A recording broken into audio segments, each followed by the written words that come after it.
চাকরি দেওয়ার নাম করে তোলাবাজির অভিযোগে গ্রেফতার মহিষাদলের প্রাক্তন বিধায়ক তিলক চক্রবর্তী। 2021 থেকে 2026 টার্মে তিনি মহিষাদল বিধানসভার বিধায়ক ছিলেন।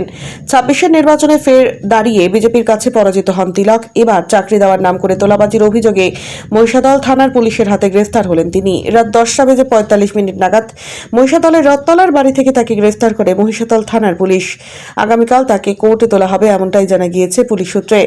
বারবার তৎকালীন বিরোধী দলনেতা বর্তমান মুখ্যমন্ত্রী শুভেন্দু অধিকারীকে আক্রমণ করে সংবাদ শিরোনামে এসেছিলেন তিলক। পাল্টা আক্রমণ শানিয়েছিলেন শুভেন্দু অধিকারীও। তার গ্রেপ্তারের পরে রীতিমতো চাঞ্চল্য ছড়িয়েছে মহিষাদলে।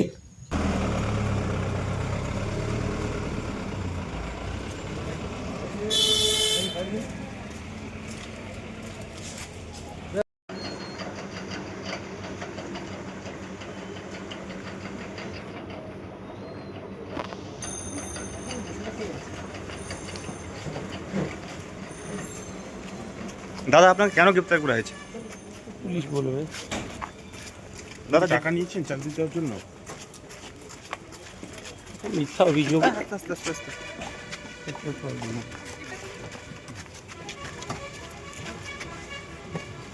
বস এখানে মাঝি বস।